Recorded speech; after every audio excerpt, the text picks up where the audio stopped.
Hello, everyone. This is Alan Whitford from RCEURO.com and bringing you another in our series of RCEURO Thought Leader Conversations, focusing on the speakers and participants of the Social Recruiting Conference 2011, which is going to be held in London on the 30th of June. Today, we're with Gareth Jones, the founder of Brubaker HR. Hi. Gareth, how's it going? It's going well, Alan. Thank you very much. Yeah, it's good. Fantastic. Busy times. Busy times, fantastic. Yes. Now, Gareth, we've met at a ton of different events, from unconferences to normal conferences over time, and we've even tried to work together a couple times. Yeah. But for those of our listeners and viewers that don't actually know much about you, why don't you just give us a quick hint on who Gareth Jones is and what you're actually up to? Okay. So who am I? My name's Gareth Jones. I started my life in HR, and I did 10 years in dare I say, the HR profession before jumping out of that and dabbling for a very short period in search, and that's how I became interested, I guess, in recruitment and resourcing. I moved very quickly into resourcing and recruitment technology and HR technology, which I think is where you and I met, Alan, many years ago, That's more right. than we'll care to remember. And spent a number of years in that, and ultimately moved into other technologies and strategies around CRM. And then around 8 or 9 years ago, I became the managing director of a recruitment company, which was a specialist in HR called ConnectingHR, which is a long-standing HR brand, primarily because it was a great opportunity to run a business, but also because I'd kind of picked up this fascination with resourcing. And it gave me an opportunity to look at that market in more detail and work with it in what I would consider to be a very challenged market from an agency perspective anyway.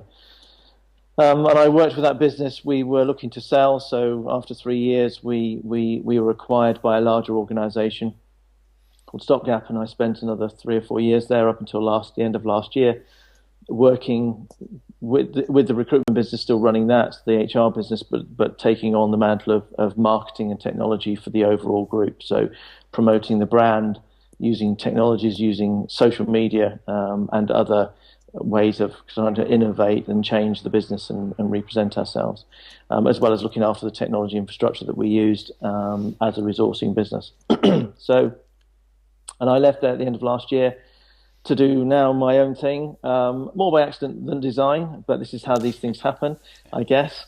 And what am I doing now? I'm running a business called Brubaker, which the principle of which is insight from the inside, which is really, if you've ever go and watch the movie, you haven't seen it, but it's the original Undercover Boss. But for me, it's all about understanding the conversations that go on either with customers or with employees or potential employees, that social media and social tools and communities are now allowing us to tap into, whether we like it or not. And that's what I spend a lot of my time doing. So I'm working with recruitment technology businesses, helping them bring themselves to market, determine what their audience should be, and how to have that dialogue with blending in the social channels and looking at how they can tap into communities, or looking at businesses and helping businesses reach sort of transformation or growth, revenue growth, through the use of, I guess, building community audiences.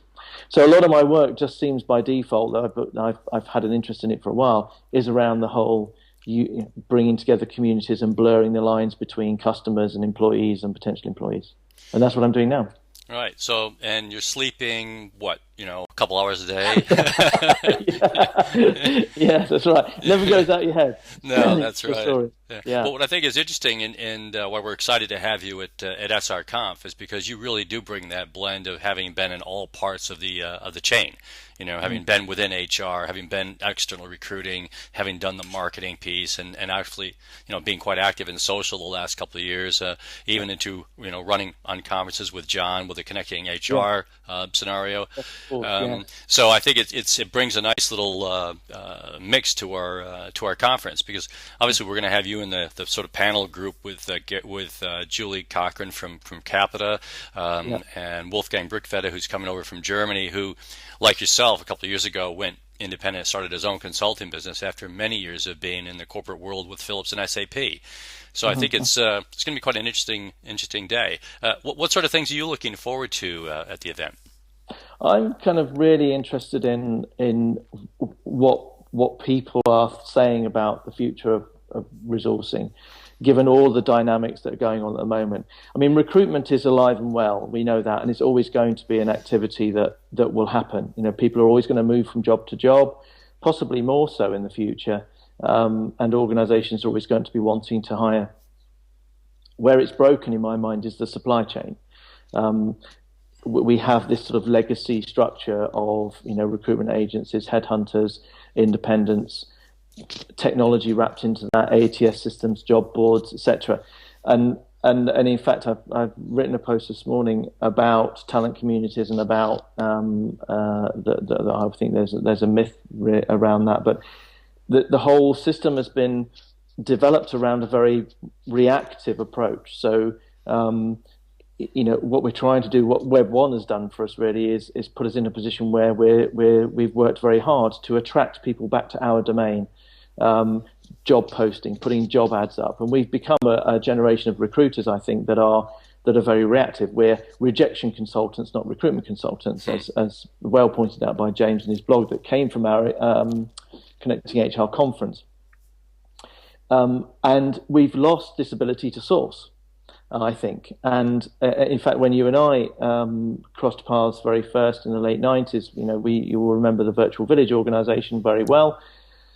They were onto something in terms of, as you remember, the discovery part of the product was about going out into communities at the time and sourcing people within those communities. That's right. And that kind of got lost. When the job board technology really took off, we became much more about posting up an advert and managing the response. And we've built a whole industry around managing response, posting jobs and managing response. So given the changes in technology, given the sort of our social habits that we're developing, and the technology that then sort of sits under that and allows us to connect, and obviously this new sort of breed of community technology, for me, that presents a fantastic opportunity for us to get back into sourcing, to go where the individuals are, and to source their bits and pieces, the people from those destinations. So what I'm looking for from the conference is an insight into how resourcing is going to change, because I believe it really has to if it's going to survive as an industry. Well, and I think what we're going to see interesting is we're going to have some of the corporate stories with Paul Maxon. Yes. You know, we've met at Unilever, who's got a global strategy, even though they've outsourced a lot of the day-to-day stuff for the last number of years. Kezia, who was on a panel last year from Accenture, who's going to be now talking about what they're doing. And at the same time, we've got Frank Lepinta coming over from Société Générale in France, so they're doing things quite differently in France than we might see in other places. And Katie, of course, is going to talk about what PepsiCo is doing with mobile, which is a different way of reaching out to those communities, isn't it? What I'm going to be looking forward to also is Doug Fraley, who's coming from The Challenge. Now, this is a sort of quasi-private, quasi-government-backed organization which is going out there and sourcing mentors for unemployed or underemployed people to help do training. And the whole community piece about that is incredibly important, because how else are they going to find people like you and me to want to get engaged with people, you know, over a short period of time? And I totally agree with you. I think we have gone through a generation of lost recruiters who don't know how to source. They are in the post and pray universe, and I think the social, if nothing else, it's bringing us back to the conversation that I would prefer to call direct sourcing. And it's allowing us to actually bring that back into play again, isn't it? Yes, absolutely. And I think that example you've given there is a really interesting play, and something that has to be done, you know, that has to be addressed around the communities, bringing that point to people who are interested in engaging with that, and then will deliver. And there have been some great examples also on the corporate side. I mean, Oracle, I know, have done some incredible things to support their direct sourcing activity, and ultimately I think they said last year that 99.8% of their resourcing is done direct. I mean, 99.8%, that's incredible. Yeah. But they've really bought into it. So more examples of that I'm really interested to see.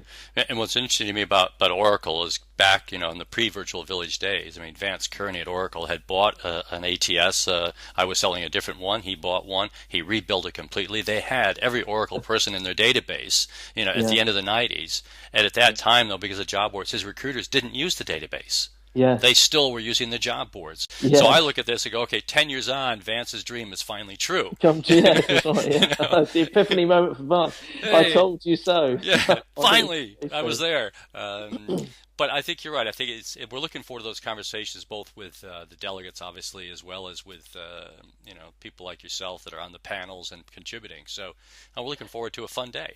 Yeah, I think it'd be really interesting. One of the observations that I'm going to be trying to make is where the audience is, Yeah. because I was in a social resourcing conference last year, and it was very obvious the massive gap between the people on the panel and the people speaking in terms of where they were, and the rest of the audience. And although the audience were corporate resourcing folk largely, they just weren't aware. They were a million miles away from some of the really good strategies that the speakers were doing. So I'm wondering if the gap has closed any, and I'd be interested to see if the audience are participating, if they have moved on in 6 or 8 months. Yeah, it is going to be interesting for us to see that, because you're right. In November, we had about 3/4 of our audience did use Twitter during the day. So at least they were starting to use some of the tools. Where I had been in an event a couple of months before that, where out of the 50 people in the audience, 4 of us were using Twitter to communicate. That's right. That was it. That's right. And 3 of us were in the back of the room twittering each other. So it is going to be interesting, and I think it's a good point. And what we're going to try and do with the panels is also get much more engaging, as opposed to just talking at the audience. It's much more about talking with each other and trying to make it more of a conversation.